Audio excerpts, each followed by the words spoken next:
Corona reentry మళ్ళీ కలకలం రేపుతుంది. కొత్త రూపంలో పంజా విసురుతుంది.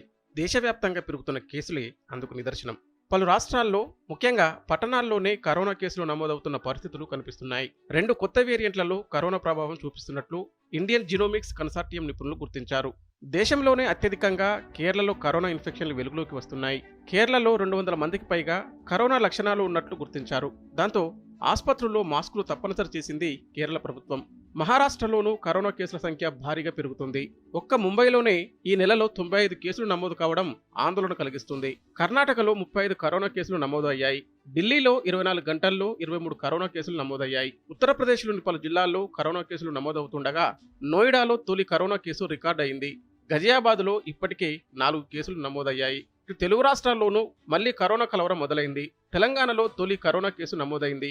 కూకట్పల్లిలో ఓ డాక్టర్కు కరోనా పాజిటివ్ అని తేలింది. బాధితుడిలో జలుబు, దగ్గు, జ్వరం వంటి లక్షణాలు గుర్తించారు. అప్రమత్తమైన తెలంగాణ ప్రభుత్వం గాంధీ ఆసుపత్రిలో 25 పడకల వార్డును సిద్ధం చేసింది. ఏపీని కూడా కరోనా కేసులు టెన్షన్ పెడుతున్నాయి. విశాఖలో 2 కరోనా కేసులు, కడపలో 2 కేసులు నమోదవడంతో ఆందోళన వ్యక్తమవుతుంది.